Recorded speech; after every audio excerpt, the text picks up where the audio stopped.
Bonsoir, bonjour frères et sœurs, tout dépend du continent ou du lieu où vous vous trouvez. Bienvenue sur notre émission La Voix du Conseiller, ce moment que nous intitulons moment de culte d'adoration devant le grand trône béni de Dieu Elohim. Et nous sommes bien évidemment sur le plateau de EPV TV Télé-Réalité qui efface les frontières et qui ramène toute personne de toute langue, de toute ethnie, de tout continent, de tout bord, dans la présence du trône de la grâce béni de Dieu Elohim et nous prépare au retour de notre Seigneur Jésus-Christ.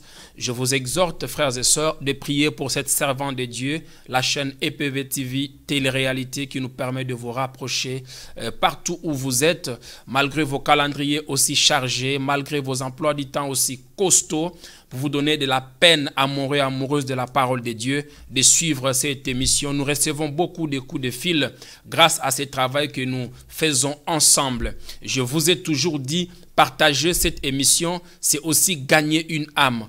En cela est lié une récompense.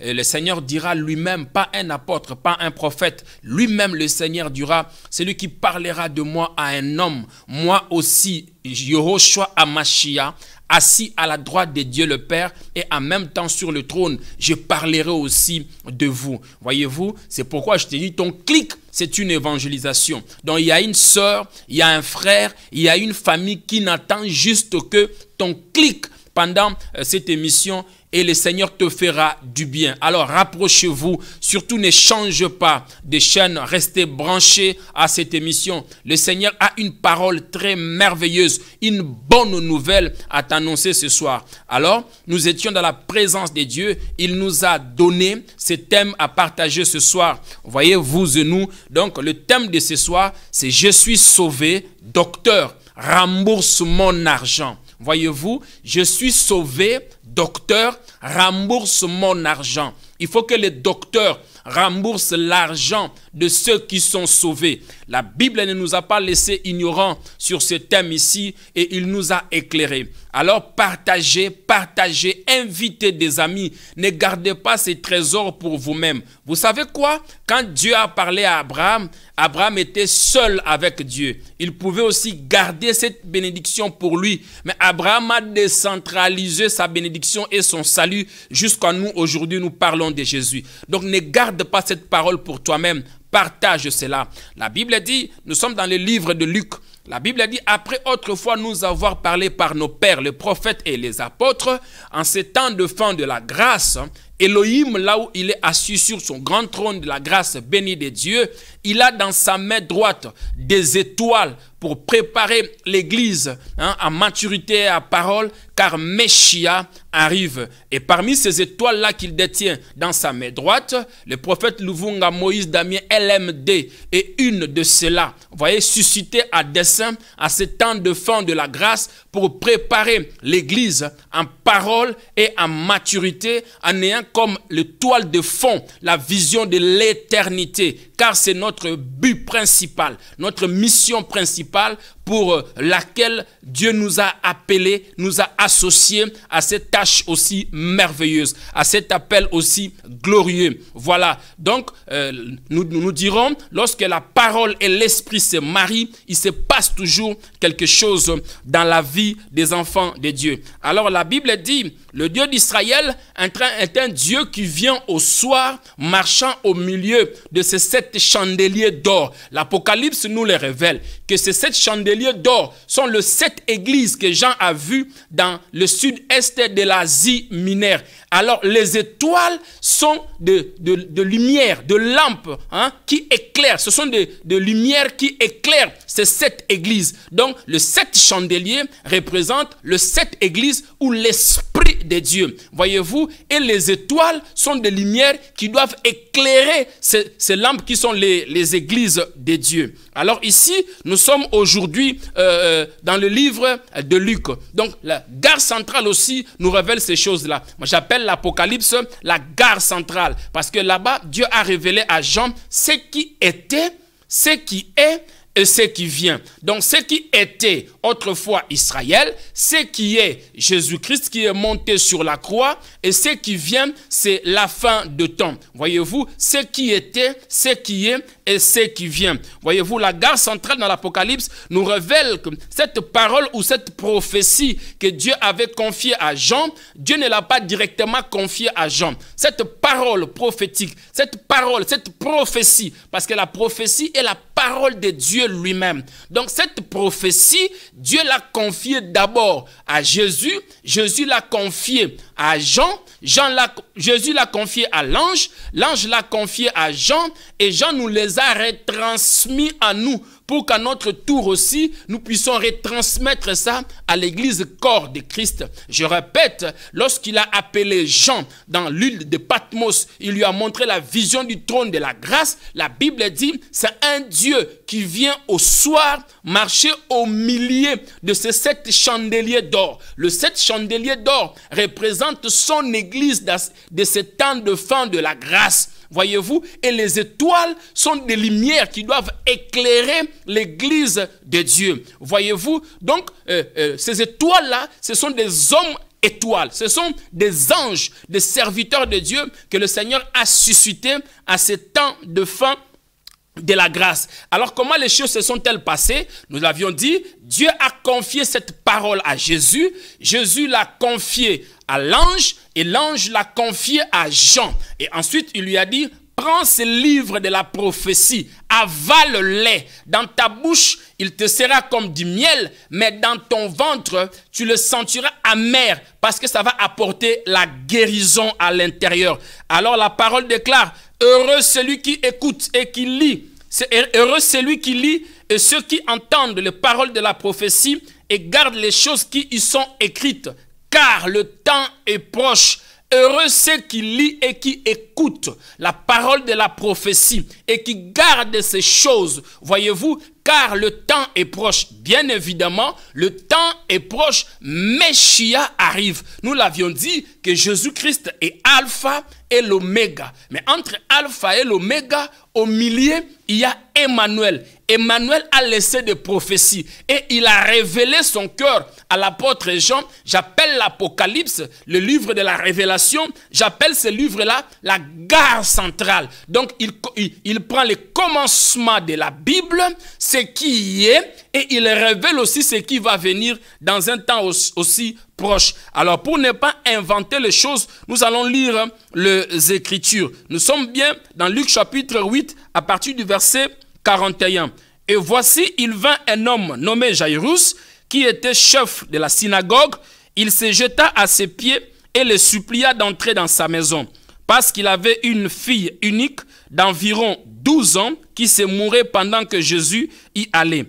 Il était pressé par la foule. Or, il y avait une femme atteinte d'une perte de sang depuis 12 ans et qui avait dépensé tout son argent par de médecins et des consultations qu'aucun put la guérir. Elle s'approcha par derrière et toucha le bord de vêtement de Jésus. Au même instant, la perte de sang s'arrêta. Jésus dit, « Qui m'a touché ?» Comme tous s'en défendaient, Pierre et ceux qui étaient avec lui dirent, « Maître, la foule t'entoure et te presse et tu dis, « Qui m'a touché ?» Mais Jésus répondit, « Quelqu'un m'a touché, car je connus une force était sortie de moi. » La femme, se voyant découverte, vint tout tremblant et se jetant à ses pieds et déclarant devant tout le peuple pourquoi elle l'avait touché et comment elle avait été guérie à l'instant. Jésus lui dit, « Ma fille, ta foi t'a sauvée, va à paix. » Que le Seigneur bénisse sa parole. Nous sommes dans le livre de Luc. Luc est originaire d'Antioche. Il est important que nous puissions quand même mettre le peuple de Dieu dans le bain à ce temps de fin de la grâce où traverse l'Église, où il y a beaucoup d'apostasie où il y a beaucoup d'hérésies, il y a beaucoup de doctrines qui endorment les enfants de Dieu, il est important parce que certains faux docteurs qui se sont introduits à l'église, ils savent que ceux à qui nous parlons de Dieu, ceux à qui nous prêchons, nous enseignons la parole de Dieu, sont ignorants. Et ils se permettent de toutes choses parce qu'ils savent que la foule est ignorante. Nous devons enseigner la foule et expliquer les choses telles qu'elles doivent se dire dans son contexte. Alors Luc est originaire d'Antioche. Il a été aussi la compagnon de Paul dans plusieurs de ses missions. Il a eu aussi beaucoup de discussions ou beaucoup de contacts avec les apôtres, de nombreux entretiens avec les apôtres. Il est l'auteur du 3e évangile. Donc le grec, à l'époque où Luc écrivait ces textes, le grec espérait à un Dieu qui serait sans défaut, un Dieu qui ne viendra pas dans l'apparence humaine, mais les Grecs espéraient quelqu'un de parfait. Ils entendaient un homme, un Dieu qui serait parfait, qui serait sans tache ni défaut dans son masculinité et dans sa féminité. Donc ils attendaient un Dieu totalement parfait. C'est pourquoi Luc le présente Jésus-Christ comme étant le Fils de l'homme. Voyez-vous, comme étant un Dieu parfait et sans tache. Alors, dans le livre de Luc, il révèle Jésus-Christ comme étant le sauveur de l'humanité. Voyez-vous, il révèle aussi Luc comme il révèle Jésus-Christ plutôt. Il révèle Jésus-Christ comme étant, autant pour moi, il révèle Jésus-Christ comme étant le sauveur de l'humanité. Il parle aussi de l'émotion de Christ. Il parle aussi de son côté humilité humble. Il parle aussi de son côté de compassion. Donc, il parle aussi, il met aussi l'accent sur le temps de prière, la vie de prière de Jésus-Christ. Il explique aussi le chemin de la croix de Christ. Luc met aussi l'accent sur l'obéissance qui est la clé de toute connaissance spirituelle. Alors, Jésus-Christ, nous le savions, est l'accomplissement de tout ce qui a été écrit et dit par la loi de Moïse, les psaumes et les prophètes. Voyez-vous, tout ce qui a été dit dans la loi de Moïse, les psaumes et les prophètes concernait bien Jésus-Christ de Nazareth. Alors lorsqu'il est venu, il a accompli la loi. Luc nous le révèle ici, il a recruté ses disciples. Voyez-vous, en recrutant le disciple, Jésus a enseigné la doctrine et le fondement du royaume de Dieu. Parce que Dieu travaille de façon cyclique à chaque alliance. Nous l'avions dit ici. Donc lorsqu'il a recruté les 12, il les a enseignés la doctrine et le fondement du royaume de Dieu. Il révélait aux disciples qui sont devenus apôtres qu'il était Dieu dans la dispensation du Père. Donc voyant Jésus-Christ sur la croix, c'est Dieu manifesté en Jésus, qui est mort sur la croix. Voyez-vous, son objectif, c'était de défendre la doctrine du royaume de Dieu et révéler aux hommes, à ces premières ères de l'Église, révéler aux hommes qu'il était le salut, le Messie qu'entendait Israël. Mais quand Jésus est venu sur la terre, il y avait déjà une doctrine qui s'enseignait. Il y avait la loi de Moïse qui battait son plein. Il y avait les pharisiens, il y avait le sadducéen, il y avait des docteurs de la loi. Alors c'était une doctrine contre une autre doctrine. C'était un enseignement qui devrait affronter un autre enseignement. Quel est le temps moderne de l'Église aujourd'hui? Il y a plusieurs enseignements. Mais que nous dit la Bible, s'il vous plaît? Il y a plusieurs doctrines. Que nous dit la Bible? Le peuple qui nous écoute, des fois, il se confronte dans plusieurs doctrines. Entre tel et tel, qui dit vrai? Est-ce vraiment ce qu'ils disent se retrouve dans la Bible? C'est pourquoi nous devons nous appuyer sur la Bible pour tirer au clair ce conflit doctrinal qui règne actuellement dans l'Église corps de Christ. Alors là, Jésus a recruté les 12. Lorsqu'il a recruté les 12, il avait comme mission de leur enseigner. Nous voyons cela, il les a parlé sur la béatitude. Voyez-vous, il les a révélés sur le mystère du royaume de Dieu. Heureux le pauvre en esprit, car le royaume de Dieu leur appartenait. Et heureux vous serez persécutés, heureux ceci, heureux cela. On appelle ça le fondement des disciples.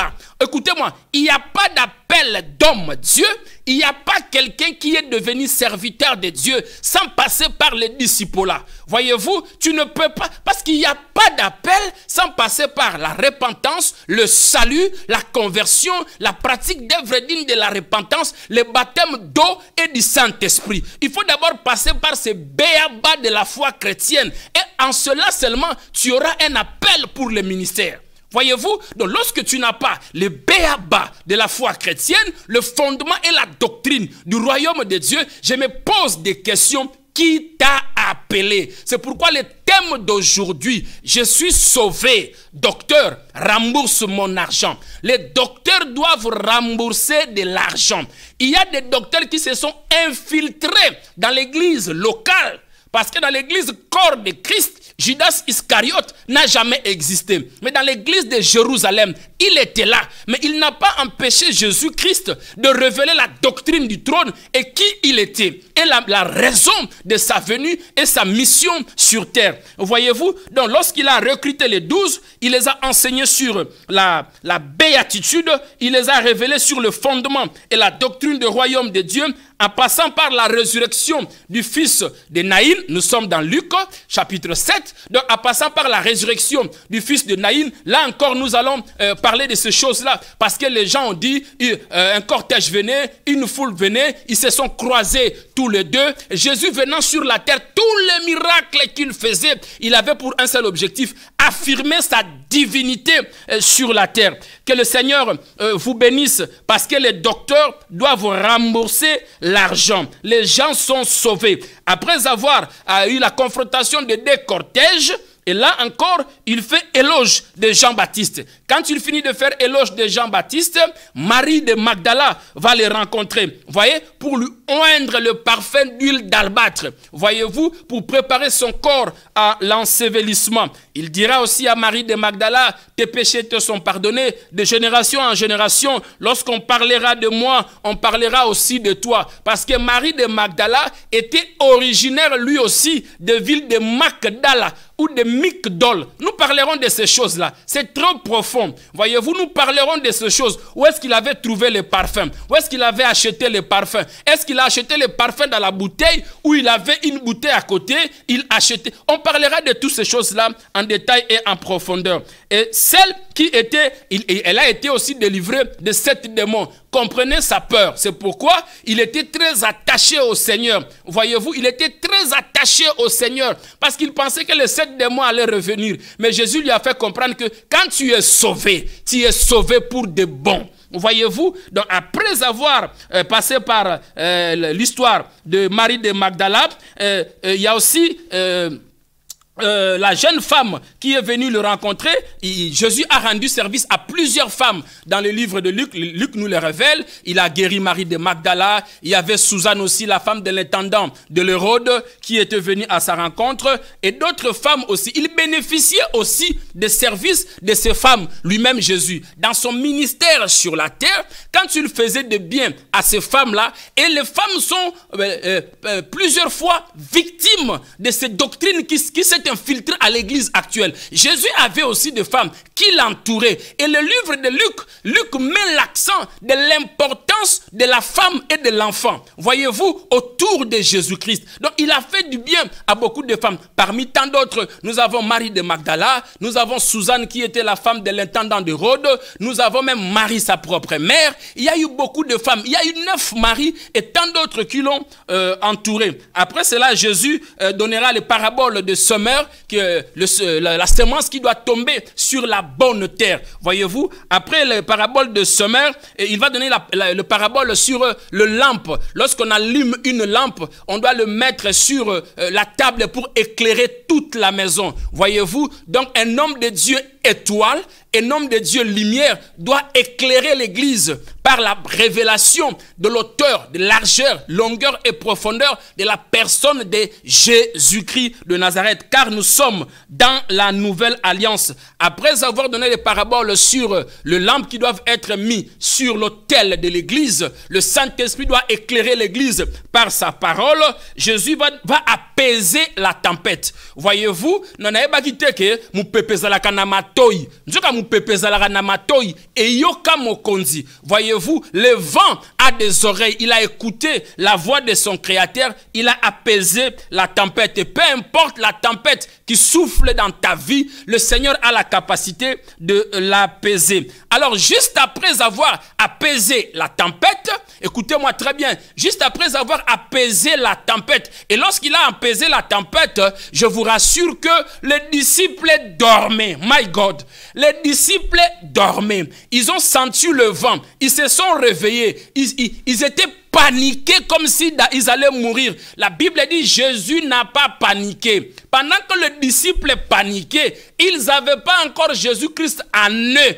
Ils étaient avec lui, mais Jésus n'était pas encore dans leur vie. Ils paniquaient. Quand tu le paniquais, Jésus n'a pas paniqué. Jésus dans ton cœur ne paniquera jamais. Peu importe la vague qui peut souffler. Après avoir apaisé la tempête, la Bible dit il se dirigea vers la ville de Gadara, là où il trouva le fou de Gadara. Voyez-vous, là, le thème est que je suis sauvé, docteur, rembourse mon argent. Voyez-vous, donc il entre dans la ville de Gadara. Il va trouver un homme qui avait plusieurs démons en lui. La Bible dit, sa demeure était le cimetière. S'il vous plaît, sa demeure était le cimetière. Et là, quand Jésus est arrivé, cet homme-là, il n'est pas passé par la délivrance. Il n'est pas passé par le cure d'âme. Il n'est pas passé par le jeûne et prière. La Bible dit que le démon, le fou, le démon qui était en lui, supplia Jésus. Il dit, maître, s'il vous plaît, my God, il dit, je vous dis, la Bible, il y a Jésus sa naissance, il y a Jésus avant la résurrection et Jésus après la résurrection. Là, je vous parle de Jésus avant la résurrection. S'il vous plaît, il n'était pas encore dans le cœur de ses disciples. Ils n'étaient pas encore apôtres. La personne que les gens voyaient fou. Aujourd'hui, si on prend le fou de Gadara, on l'amène dans un ministère, soi-disant, ministère de la délivrance, qui n'existe pas. Il faut que ceux-là qui pratiquent les liens, les démons, qui font de l'huile, qui lavent de l'eau, qui demandent de l'argent pour guérir les gens, ces gens-là, ce sont des docteurs. Ils doivent rembourser cet argent. Nous allons révéler ces choses-là aujourd'hui. Voyez-vous? Et les gens voyaient que c'était un fou. Mais bizarrement, le fou voyant Jésus, la Bible dit, il revient dans son bon sens. S'il vous plaît, il a parlé, il a conversé. Et par là, on a compris que ce n'était pas lui. C'était des démons qui habitaient en lui. Les démons ont reconnu, juste, my God, juste par la présence de Yehoshua. Il n'a rien dit, juste sa présence. Je vais te rassurer aujourd'hui. La présence de Jésus-Christ dans ton cœur fait trembler le royaume de l'ennemi. My God, la présence seule de Christ. Voilà pourquoi je dis, la nouvelle naissance est quelque chose d'extraordinaire. Lorsque tu es né de nouveau, Jésus-Christ dans ta vie, jeune ou pas, si il vit réellement en toi, si la conversion est radicale, si la nouvelle naissance est réelle, si tu es passé par la conversion, la pratique d'œuvre digne de la repentance, le baptême d'eau et du Saint-Esprit, tu es devenu le vent. On ne sait d'où tu viens. On sent ta présence et nul ne maîtrise où tu vas. C'est toi seul qui sais où tu vas. Il a dit ça à Nicodème. Voyez-vous, les démons ont supplié Jésus. Ils ont dit, maître, pourquoi veux-tu nous tourmenter avant le temps? My God, pourquoi veux-tu nous tourmenter avant le temps?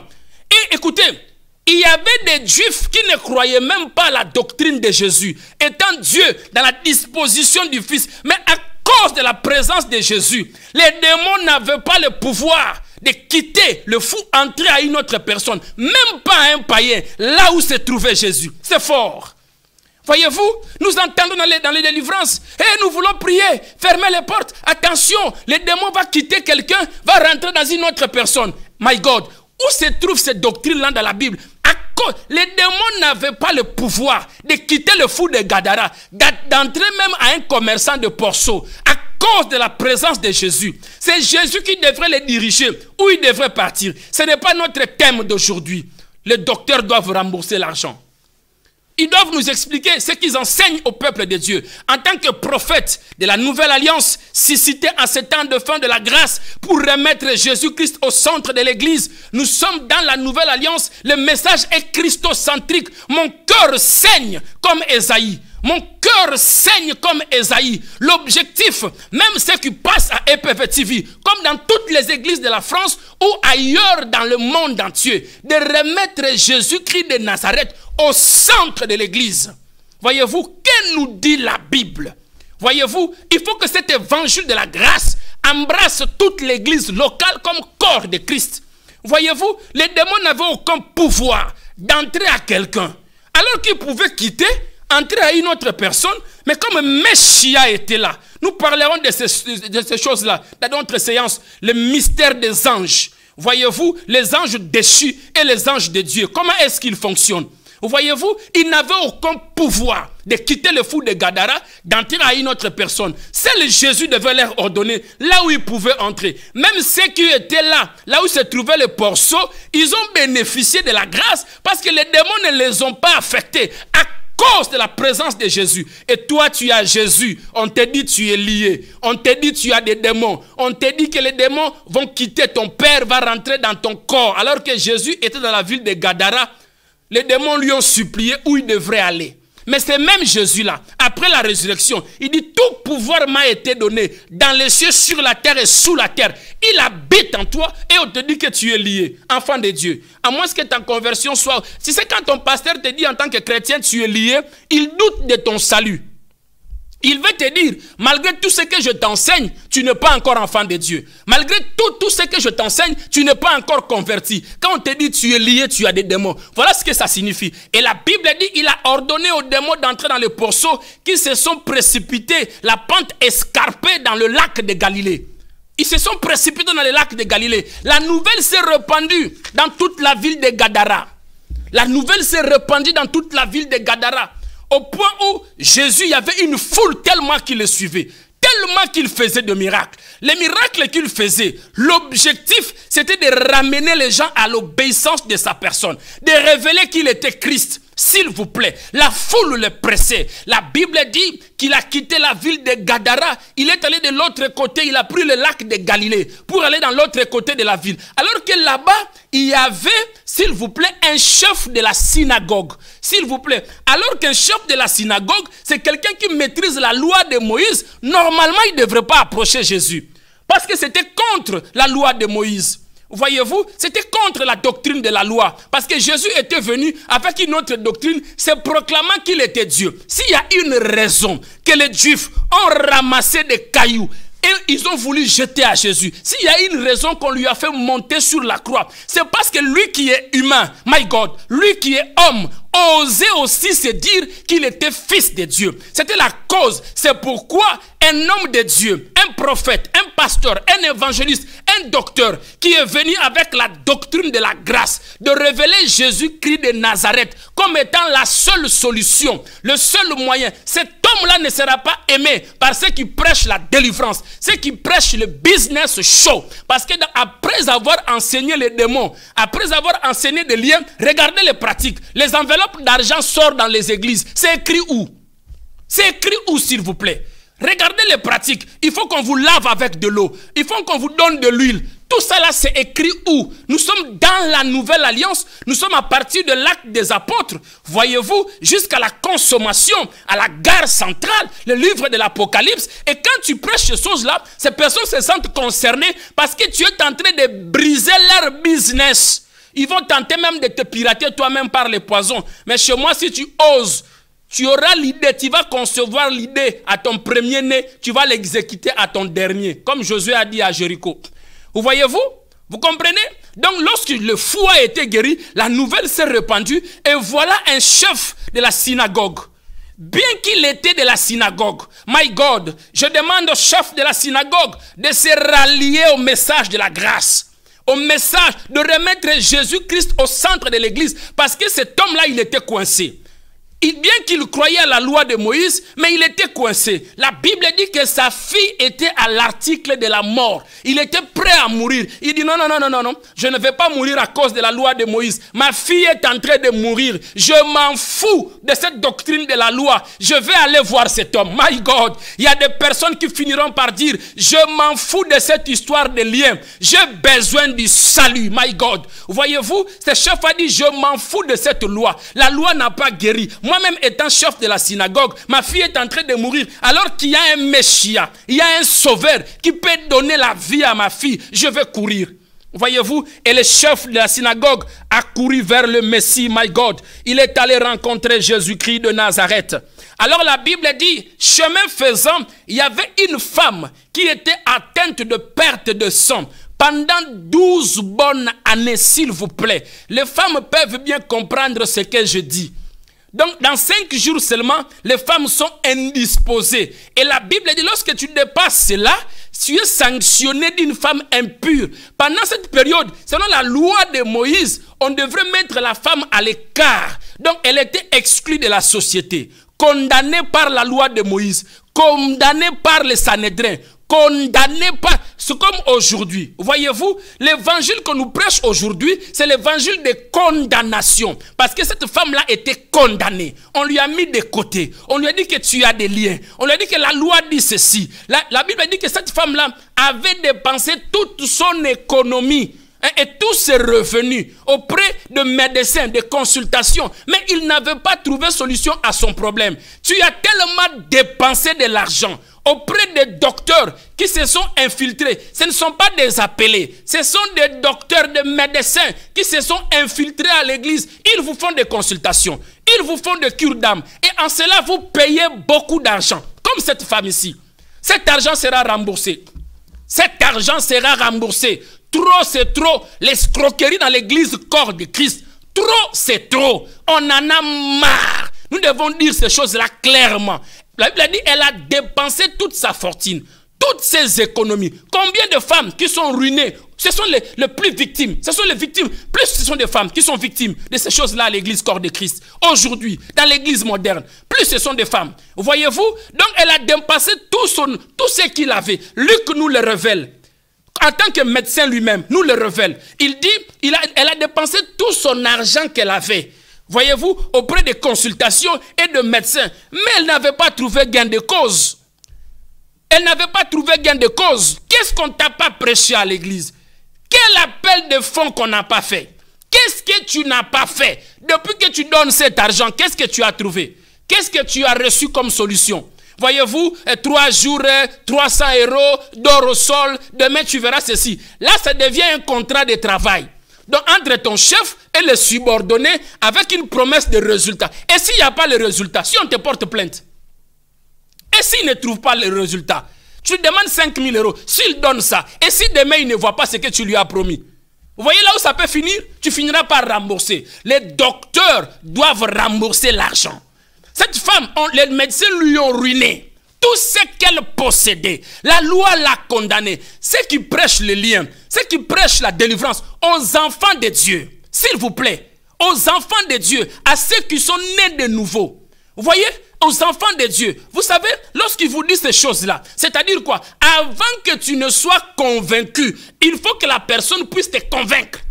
Avant que tu donnes cet argent-là, il faut d'abord qu'il donne un enseignement. Dans son discours, il va faire par tous les moyens pour te convaincre que tu es lié.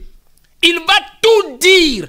Et puis je lance un défi à tous les pasteurs du monde entier, peu importe là où ils se trouvent, à partir de l'acte des apôtres jusqu'à la consommation, à l'Apocalypse, qu'un seul pasteur du monde me donne un seul verset qui dit que les chrétiens sont liés. Il n'y en a pas. Ils vont dire l'ancienne alliance. Ils vont te parler des liens de l'ancienne alliance. Mais lorsqu'ils touchent l'acte des apôtres, là où commence l'église, jusqu'au niveau de l'Apocalypse, la gare centrale, il n'y a aucun verset. Et Dieu nous a fait grâce. Et le Saint-Esprit est venu déjà. Il nous a enseigné cette parole. Il nous a donné notre part, qui ne nous sera jamais ôtée. Il n'y a aucun verset, aucun passage de la Bible. Je lance un défi, comme Élie devant le prophète Abal et d'Astarté. Je lance un défi. Je lance le défi. EPV TV est ouvert. Nous sommes disponibles. Que la Bible puisse tirer raison. Nous allons nous ranger aux côtés des Écritures. S'il y a un seul homme de Dieu, à partir de l'acte des apôtres jusqu'à la consommation, il sait qu'il y a un verset, un passage de l'Écriture qui dit que voilà, un chrétien peut être lié. La table est ouverte et la Bible est noire sur blanc. Nous voulons aider l'Église corps de Christ et nous aider nous-mêmes. Voyez-vous, nous devons dire les choses clairement. Nous sommes au temps où les temples de Lucifer ne se cachent plus. Le musicien païen ne cache plus leur appartenance satanique. Ils affichent leurs appartenances sataniques. Voyez-vous, je vous révèle qu'il y a aussi des faux docteurs qui se sont infiltrés à l'église, qui ont fait les pactes avec le diable. Ils vous prêchent le diable, mais dans la peau du Christ. Ils viendront en vous en peau de brebis. Mais à l'intérieur, ce sont de lourds ravisseurs. De lourds ravisseurs. Faites très attention. Comment un pasteur peut venir dans une église, commencer à parler depuis le début de son message jusqu'à la fin? Il ne parle que de démons, que de diables, que de démons, que de démons. Il a reçu le mandat de parler du diable. Et à la fin, il prend 5 minutes seulement. Levez-vous, la puissance va vous toucher. Quelle puissance? La puissance est venue pour révéler Christ. Il dit, quand il viendra, il glorifiera mon nom. Voyez-vous, la femme a beaucoup dépensé. Tout ce qu'elle avait, elle a tout dépensé auprès de ceux qui te font la consultation, auprès de ceux qui te font la cure d'âme, auprès de ceux qui t'écoutent, auprès de ceux qui te disent que tu es lié, auprès de tous ces pasteurs-là, auprès de tous ces hommes-là. Voyez-vous, il y en a ceux qui prêchent la bonne doctrine. Nous sommes dans la nouvelle alliance. L'évangile est christocentrique. Jésus-Christ au centre de l'église. Nous allons tellement parler. Nous sommes déjà des témoins. Nous sommes déjà des témoins. Ce qui veut dire martyrios. Voyez-vous? Et voilà la fin de tous les apôtres. Jésus l'avait prédit. Il l'avait dit. Bientôt vous serez exclus de synagogue. Bientôt vous serez exclus. Bientôt d'autres même, en vous livrant à la mort, croiront servir Dieu. Et nous sommes en ce temps-là. Nous devons toutes les vérités sur l'église. Mon cœur en tant que prophète est indigné. Mon cœur saigne. Il faut que Christ retourne à l'église, au centre de l'église, s'il vous plaît. Voyez-vous, en ce temps de fin de la grâce, où la philosophie devient la science devient occulte, l'occulte devient scientifique et qui combat le christianisme, à ce temps de fin de la grâce, toi tu veux distraire le peuple de Dieu avec des messages de lien, de démons, de matérialisme, de prospérité, de guérison, loin de là, loin de là. Loin de la doctrine de Christ, ne déplacez pas le fondement des apôtres, s'il vous plaît. L'apôtre Paul a dit, si quelqu'un d'autre vient vous prêcher un évangile, autre que celui que je vous ai enseigné, même si c'est un ange de Dieu, my God, c'est trop fort. Il dit, même si c'est un ange de Dieu, qu'il soit anathème. Les docteurs doivent rembourser ton argent. Parce qu'ils t'ont promis des choses que tu n'as pas vues. Ils doivent rembourser cet argent. Ils t'ont promis des choses que tu n'as pas vues. Et la Bible dit, cette femme-là, condamnée par la loi, parce que ce sont les sacrificateurs du temple, de la synagogue, qui l'ont condamnée. Et pour te convaincre que tu payes de l'argent pour la délivrance, que tu payes les sacrifices, ces gens-là doivent t'enseigner des choses qui doivent te convaincre d'abord. Ils doivent d'abord te convaincre. Donc, ils ont fini par faire convaincre à cette femme-là, qui avait la perte de sang, madame, vous êtes impure. Et comme vous êtes impur, vous devez vous exclure de la société. Ils vous ont exclu de la société. Ils vous ont donné des poids sur le corps. Va dans 40 jours, va dans 21 jours, va dans 100 jours. On a mis cette femme-là hors de camp, loin du peuple. On vous a éloigné du peuple. On vous a enfermé. Tu n'as même pas le temps pour ton mari. Tu n'as même pas le temps pour tes enfants. Ton foyer est sur le point de se diviser à cause des jeûnes et prières. Même les moments d'intimité, tu ne l'as plus avec ton mari. Combien de foyers sont divisés à cause de ceux qui prêchent la délivrance? Combien même sont morts dans les jeûnes et prières? Mon esprit prophétique s'est révolté. Voyez-vous, mon esprit prophétique s'est révolté. Combien comme cette femme, ils étaient malheureux. Tout son compte a été vidé. Et la Bible dit, cette femme a entendu parler de Jésus. C'est comme aujourd'hui, tu attends parler la voix du conseiller. N'endurcis pas ton cœur. Ésaïe 9,5, on n'a pas inventé cette émission. On parle 100% Jésus-Christ de Nazareth. La voix du conseiller, 100% Jésus-Christ de Nazareth. Voyez-vous? Et elle a entendu parler de Jésus. La Bible dit, elle a senti dans son fort intérieur. Je vais vous révéler un pasteur plaisantin. Comment il va prêcher ce passage? Voyez-vous? Donc, elle a senti dans son fort intérieur. Et la Bible dit que cette femme s'est effrayée un chemin. Je demande à une sœur, je demande à un frère qui a été rejeté, qui a été condamné par des enseignements de délivrance, par des enseignements de lien, qui a été mis à part. Je demande à ces frères, à cette famille-là, de se frayer un chemin. Ne regarde pas la foule. Cette femme n'a pas regardé la foule. Elle était condamnée. On pouvait la lapider. Donc, elle avait 12 ans perte de sang. Donc, quand elle courait, il y avait le sang qui drainait derrière elle. Les gens voyaient le sang, mais ils ne pouvaient rien faire parce que Messia était là. Jésus était là. L'auteur de la loi était là. Voyez-vous, la Bible dit, elle s'est effrayée un chemin. Effraye-toi un chemin. Sors de cette église. Ne tarde pas, sors. Je l'ai dit en tant que prophète de la nouvelle alliance. Sors de cette église. Effraye-toi un chemin. La Bible dit, elle s'est effrayée un chemin. D'abord, elle a senti dans son cœur. Et ensuite, elle a posé des actes. Elle s'est effrayée un chemin au milieu de la foule. Quand elle s'est effrayée un chemin, la Bible dit, elle est rentrée. Il y avait tellement les gens qui bousculaient Jésus. L'onction était tellement forte. Un enfant de Dieu, lorsqu'il marche dans son corps et dans sa robe, nous allons révéler ces choses, habite une capacité incontenable de l'onction. Il y a une armée des anges qui marche avec lui. Christ marchait avec 12 armées des anges. S'il vous plaît, nous parlerons de ces choses-là, les mystères des anges. Il marchait avec 12 armées des anges qui marchaient avec lui. Voyez-vous, elle s'est faufilée les chemins. Elle s'est effrayée un chemin. La Bible dit, après avoir effrayé un chemin, elle se baissa. Prosternation. Elle a adoré. Parce que dans son cœur, il y avait un désir. Je dois être guéri. Elle voyait la guérison, mais Jésus voyait autre chose. Un pasteur plaisantin va te dire, ma soeur, mon frère, ton histoire a duré comme la femme de perte de sang. Approche, touche seulement, tu seras guéri, tu auras ceci. C'est comme ça un pasteur plaisantin va prêcher. Elle va mettre l'accent sur le sang qui coule à la femme, sur la situation de la femme. Elle ne va pas te présenter Christ. Et c'est comme ça qu'on nous a prêché ce passage. Mais la Bible, les détails de la femme, on ne nous les a pas donnés. La Bible dit, elle s'est effrayée un chemin. Elle est rentrée dans la foule et elle s'est baissée. Donc Christ était debout. C'était le trône de Dieu. Elle a adoré Messia. Voyez-vous, et la Bible dit, elle a touché le pan de sa robe. Très prophétique. Très prophétique, s'il vous plaît. La Bible dit, elle s'est effrayée un chemin. Frères et sœurs, effrayez-vous un chemin. Sortez au milieu d'eux. Sortez de ces docteurs. Et d'ailleurs, ils doivent rembourser l'argent qu'ils ont pris. À cause d'eux, l'église n'est plus soutenue. Même ceux qui doivent aider de vrais hommes de Dieu ne le font plus à cause de ces docteurs qui se sont infiltrés dans l'église par des consultations de cure d'âme, par des consultations de liens et par des manipulations, l'escroquerie. Trop, c'est trop. Jésus doit revenir dans l'église, au centre de l'église. Voyez-vous, Moïb, il faut ici là l'église. Il faut qu'on dise Moïb, une église, il faut ici là. Voyez-vous, elle s'est effrayée un chemin. Et elle a touché, elle s'est prosternée et elle a touché. La Bible dit, dès qu'elle a touché le bord inférieur, les détails, le bord inférieur de la robe de Christ, instantanément, le sang s'est arrêté. Quel miracle! Si aujourd'hui, tu traverses 5 ans en tant que femme, tu vois toujours ta période, quel lien on ne va pas te dire?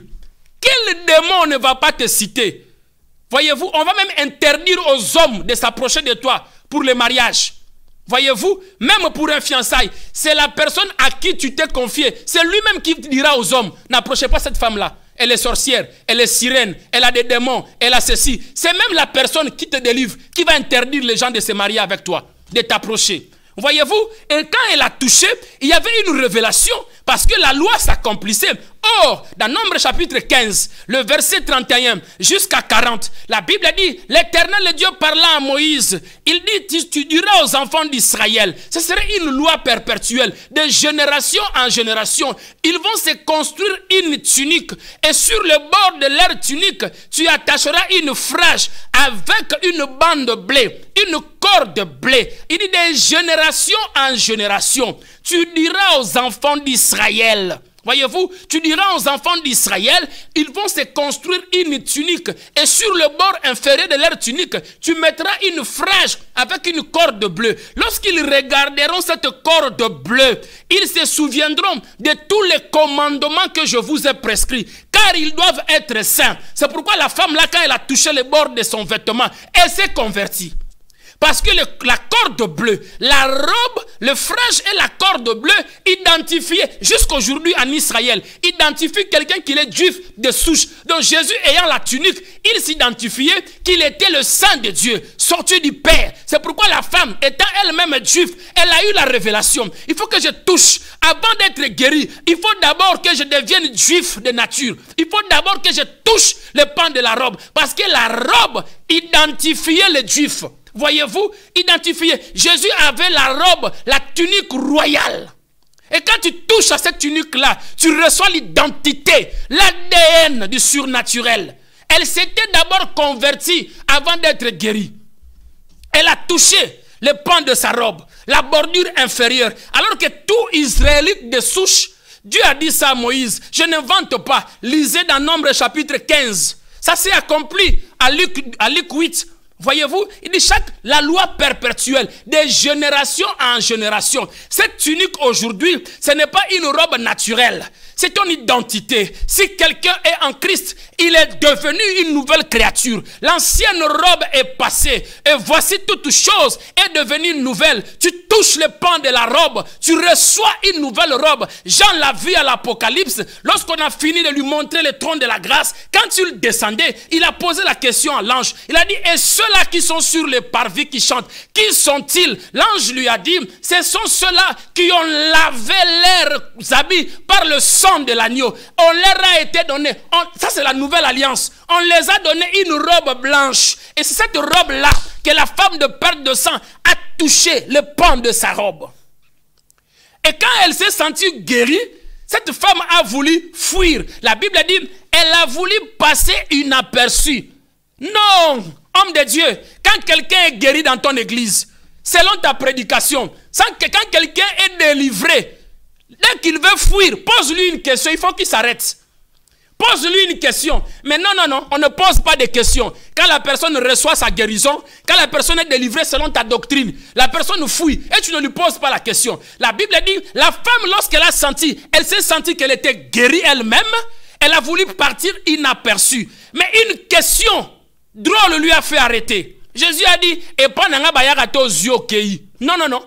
Et pas nanga bayagato oza délivré okei. Naza consultateur te, naza médecin hôpital te, nga naza nzambe, soko simbi fo vanda. Voyez-vous, elle a dit à la femme, tu ne peux pas aller comme ça.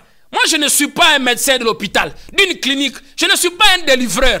Chez moi, quand tu touches, tu restes. Parce qu'elle a voulu partir. Une question l'a fait arrêter. Homme de Dieu, pose des questions à des personnes qui reçoivent des guérisons. Pose des questions à des personnes que tu délivres. Il ne faut pas qu'ils soient délivrés et qu'ils partent. Il ne faut pas qu'ils soient guéris et qu'ils partent. La femme a voulu passer inaperçue. Jésus a senti.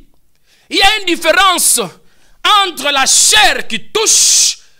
La Bible dit que la chair bouscule, mais la foi touche. Oh my God. Voyez-vous, la chair bouscule. C'est la chair qui vous bouscule dans la délivrance et des liens. Mais la foi touche. La chair bouscule. Il y avait plusieurs personnes qui bousculaient. Mais Jésus a compris qu'il y a une intention de foi d'une femme qui lui a fait rentrer en contact avec elle. Voyez-vous? La chair bouscule les sentiments, les émotions. Bima démon Satan La chair bouscule. Mais une intention de foi touche Jésus et fait rentrer la personne en contact. Il a dit, Pierre, quelqu'un m'a touché. Quoi? Il a dit, Rebos Kantaraba, Rebas Kantarababa. Que le Seigneur touche une femme ou un homme pendant que je libère ce mystère. Voyez-vous, il a dit, Pierre, il y a une force qui m'a touché. Il y a quelque chose qui m'a touché. Il a dit, mais quoi? Il y a beaucoup de gens qui disent, non, j'ai senti une force qui est sortie de moi. My God, il y a quelque chose qui est sorti de moi. Il y a une femme qui a eu intention de foi, qui est rentrée en contact avec moi. Jésus a compris qu'il y a une femme qui est rentrée en contact. Les disciples n'avaient rien compris. Et je vais vous montrer qu'il y a une femme qui m'a touché. Il dit, mais qui m'a touché? La femme a entendu. Elle a eu peur. La Bible dit, tout tremblant, elle ne pouvait plus partir. Quand toi tu touches le miracle, tu t'en vas. Quand tu touches la délivrance, tu t'en vas. C'est pourquoi tu n'as pas un homme de Dieu. Tu as un docteur. Quand tu t'en vas, la maladie va revenir. Tu vas revenir encore avec le frais de consultation. 7 jours au sol, 24 jours par terre, amener 300 €, 400 €. Parce que tu touches et tu t'en vas. Tu touches et tu t'en vas. C'est ta chair qui te bouscule. Parce que tu es encore charnel. Tous les problèmes qui t'arrivent, tu vois des démons partout. Parce que tu es encore charnel. La chair bouscule, mais les tensions de la foi, elle se disait en elle-même, dans son fort intérieur, si je touche le pan de la robe, en tant que juif, je connais les secrets. Il y a le frage et la corde bleue. Quand je touche, la loi va s'accomplir. Cet homme est venu pour accomplir la loi. La loi m'a condamné. Il ne peut pas passer comme ça. Il faut que je rentre en contact avec lui. L'intention de sa foi lui a fait rentrer en relation avec Jésus. Elle a vu la guérison, mais Jésus a vu autre chose. Nous allons révéler ça. Jésus a vu autre chose. Les docteurs doivent rembourser de l'argent. Tous ceux qui vous ont condamné et vous avez payé des enveloppes colossales, après des retraites, des séminaires et des guérisons, ils doivent rembourser. Les docteurs doivent rembourser de l'argent. Voyez-vous, il dit quelqu'un m'a touché. La femme là s'est arrêtée. Elle n'est plus partie. Elle s'est arrêtée. La Bible dit, elle s'est approchée devant le public. Elle a expliqué ce qu'elle avait. Elle a témoigné Jésus. S'il vous plaît, personne ne peut toucher Jésus-Christ dans les consciences. Personne ne peut témoigner Jésus dans les consciences si cette personne-là n'est pas devenue enfant de Dieu. Voyez-vous, personne ne peut venir avec conscience confesser le nom de Jésus publiquement et toucher son corps, ne pas être sauvé. Jamais. Jésus ne fonctionne pas comme ça. Venez, vous allez serez touchés par la puissance. Venez, vous serez guéris. Non, Jésus n'a pas cité ces paroles-là. La femme a confessé. J'avais la perte de sang pendant 12 ans. Mais je me suis dit à moi-même, avec foi, la foi, c'est mettre toute la confiance en Jésus. Elle a placé toute sa confiance en Jésus. Elle a eu une relation, un contact. La foi touche, mais la chair bouscule. S'il vous plaît. Elle a confessé devant le public. Jésus ne peut pas laisser une telle personne inaperçue. Ne peut pas laisser une telle personne inaperçue. Lorsque tu as l'intention de la foi, la croyance, à tous ceux qui l'ont cru, la foi, la femme a cru d'abord. C'est ce qu'on ne nous révèle pas dans ces passages. Les plaisantins prédicateurs ne révèlent pas ça. La femme a cru, ou bien, ou bien vous n'avez pas l'appel, ou bien vous n'avez pas la révélation de la personne de Jésus, alors humiliez-vous dans la parole de Dieu. Apprenez pour bien communiquer la révélation du Père dans le Fils, en passant par le baptême d'eau et du Saint-Esprit. Voyez-vous? Et là, elle a confessé publiquement. Elle a dit, j'avais la perte de sang. Pendant 12 ans, je suis allé au ministère de la délivrance, ils m'ont condamné. Je suis allé chez un tel, il m'a dit, il faut qu'on chasse les démons. Je suis allé chez un tel, personne ne m'a donné la solution. Et j'étais fatigué. Au final, on m'a mis de côté, chaque jour je dois jeûner. Chaque mois, Quelle est cette église-là où on chasse les démons du 1er au 31? Chaque mercredi, vous chassez des démons. Chaque dimanche, même quand ce pasteur bénit les mariages, il chasse les démons. Démon de division. Ne divisez pas ces mariages. Mais il est en train de bénir un mariage. Tellement qu'il est ancré dedans. Voyez-vous? Tellement qu'il est fondamentalement assis dedans. Mais si on pouvait voir les démons de cette femme-là. Jésus, entre Jésus, le prophète et les apôtres, qui a le don de voir les démons? Qui a le vrai don de voir l'intérieur de la personne? Est-ce que Jésus lui a posé la question que femme, la maladie que tu as, je vois que c'est ton père, c'est ta mère, c'est un tel, tu as fait ceci, tu as fait cela. On prend un journal pour commencer à citer les noms de ton arrière-grand-père, de ta maman, et on t'envoie dans une école d'étudier les démons. Classe 1, on va étudier comment est-ce que le sang était venu. Classe 2, ça a pris combien d'années? Classe 3, et on te délivre à la 4e année, à la 4e classe. Jésus n'a pas posé toutes ces questions-là. Parce que la femme avait la foi. Elle a touché la tunique qui était déjà révélateur par la loi de Moïse. Au Nombre chapitre 15, lisez les Écritures. Voyez-vous, tout Israélite devait avoir une tunique avec la frage et la corde bleue. Dieu dira, lorsque vous regarderez cette corde, or la corde bleue est la couleur du ciel. Pierre nous le révèle, 1 Pierre chapitre 2, le verset 9. Vous êtes un peuple saint, un sacerdoce royal, un peuple mis à part, une race mise à part. Les Anglais diront a peculiar people. Voyez-vous? Une race mise à part, réservée pour la gloire à venir. Vous êtes le saint, la nouvelle alliance. Pierre le dit clairement, 1 Pierre 2, 9. Comment un peuple saint, mis à part, une race royale élue, choisie par Dieu, peut être liée dans les démons? Cette femme-là, voyez-vous, elle a touché le pan de la robe et elle a confessé publiquement devant la foule. Elle a dit, j'avais la perte de sang de 12 ans et je n'avais pas de solution. Le ministère de la délivrance m'a dit que j'avais 5 ans de lien, que c'était mon père, c'était mon mari qui me l'a amené. C'est l'environnement, mais je n'ai pas eu de solution. Malgré, la Bible dit, elle dépend. Marc même dit, la situation s'est empirée. Marc le dit autrement, parce qu'il révèle Christ comme étant serviteur, le veau. Voyez-vous?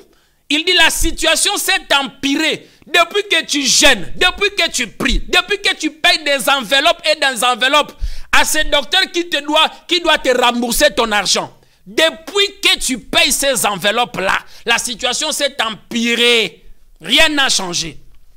Voyez-vous? Et lui, il roule dans le Mercedes. Et sa femme. Voyez-vous? Et il a touché le pan de sa robe. Elle a confessé publiquement devant la foule. Et lorsqu'il a confessé publiquement devant la foule, Jésus a dit quoi? Femme, ta foi t'a guéri. Jésus n'a pas dit ça. Jésus n'a pas dit, femme, ta foi t'a guéri. Non, non. La femme a senti la guérison, mais Jésus a vu le salut. Elle l'a senti. Lorsque la personne vient à l'église, parce qu'il y a un problème qui le trouble, il y a un problème qui l'accable, elle veut la solution. Toutes ces personnes-là qui suivent les prophètes, qui suivent les pasteurs, qui suivent les docteurs, qui suivent les évangélistes, ces personnes-là ont des problèmes sociaux. C'est leurs problèmes sociaux qui les poussent. Mais ils ne savent pas que leurs problèmes sociaux, c'est parce qu'ils ne sont pas encore sauvés. C'est pourquoi des choses qui arrivent dans leur vie, ils tremblent, ils paniquent. Maintenant, l'homme qui est devant la chair, cet homme-là doit s'atteler sur la résolution de problèmes sociaux. Tu touches, tu veux fuir. Il faut qu'on pose la question, qui m'a touché? Qui m'a touché? Homme de Dieu, quand tu guéris une personne, pose la question, qui m'a touché? Est-ce que c'est la chair qui t'a bousculé ou bien les tensions de foi qui t'a fait rentrer en contact avec Jésus-Christ de Nazareth? Et là, il y a le salut. Découle le salut. Jésus dira, femme, ta foi t'a sauvé. My God, j'aime la Bible. Je vais mourir avec cette doctrine de la nouvelle naissance. Je mourrai avec ça. Il a dit, femme, ta foi t'a sauvé. Mais quand tu pars dans une église, on prêche sur la perte de sang. On parlera plus de la guérison. Peu importe ta maladie, peu importe, voilà, ça c'est un pasteur plaisantin. Peu importe ta maladie, peu importe ta situation, peu importe sa durée dans le temps, avance, tiens ton enveloppe et la foi comme la femme là, viens toucher la veste de l'homme de Dieu, tu seras guéri. Ça c'est la chair bouscule, mais la foi touche, te fait rentrer en contact avec le Seigneur. Voyez-vous, Jésus n'a pas dit, et puis quand le pasteur prie aussi, il dit, qui sont guéris? Et ça s'arrête là. On ne fait même pas appel aux gens d'accepter Jésus-Christ. Même dans des séminaires. Des fois, on passe le temps de la démonstration de la puissance. La chair bouscule les gens. Mais on ne met pas l'accent sur la nouvelle naissance. Voyez, toutes les vidéos que vous voyez de la puissance, on fait tomber les jambes, on fait des miracles. Il faut qu'on nous publie des vidéos de personnes qui acceptent Jésus-Christ de Nazareth. Publiez-nous ce genre de vidéos. C'est ça que nous voulons voir. Après avoir opéré des miracles, après avoir délivré, appelez les gens à rentrer en contact, en relation avec Messia. Parce que sinon ils vont fuir. La femme a voulu fuir. Jésus lui a posé une question. Qui m'a touché? Et il a dit, femme, ta foi t'a sauvé. Et il n'a pas dit, femme, ta foi t'a guéri. Mais elle a senti la guérison. Mais Jésus a vu le salut. Sozo. Voyez-vous? Il a dit, femme, ta foi t'a sauvé. Et pour finir, il dit, va en paix. C'est-à-dire quoi? La situation ne va plus revenir parce que tu as moi-même. Tu as cru en moi que je peux faire quelque chose. Il dit va en paix. Mais toi on te délivre. On ne te dit pas va en paix parce que tu ne t'es pas converti. La personne attend encore un autre problème t'arrive pour que tu lui amènes encore l'enveloppe. Il faut qu'il nous montre l'huile qu'ils utilisent, l'eau qui lave les pieds des gens et des mains. Où est-ce qu'il trouve cette eau-là? Il faut qu'il nous montre les fondements bibliques. Il faut qu'il... Vous aussi, vous aimez ça. Vous aimez ça. Et même ils ont compris que vous aimez ça. C'est pourquoi ils utilisent ça. Ils vous vendent ça. Parce que si on vous dit aussi de soutenir l'œuvre de Dieu gentiment, vous ne voulez pas. Et aussi ils ont compris que c'est dans ça qu'ils peuvent gagner de l'argent. Et il lui a dit, femme, va en paix. Ta foi t'a sauvé. Je te dis ce soir, va en paix. Ta foi t'a sauvé. Que le shalom de Dieu se repose sur vous. Donnez votre vie au Seigneur Jésus-Christ et rentrez en relation, en contact avec le Seigneur. Partagez cette vidéo. Tu feras du bien à une église, tu feras du bien à une famille, à un frère, à une soeur. C'était bien votre humble serviteur, le prophète Luvunga Moïse Damien LMD, l'homme étoile entre les mains de Dieu Elohim, suscité en ces temps de fin de la grâce pour remettre Jésus-Christ au centre de son église et préparer l'église en parole et en esprit, en maturité, car Meshia arrive. Merci au révérend pasteur Efwanga qui était à la régie pour nous soutenir à cette œuvre de cette émission. Merci à Maman Nadine aussi, Efwanga, qui était à la technique, un couple sacrificateur qui servent le Seigneur de tout leur cœur. Soutenez-les et priez pour eux aussi et pour cette servante de Dieu EPV TV Télé-Réalité. Que le Seigneur vous bénisse. Au revoir.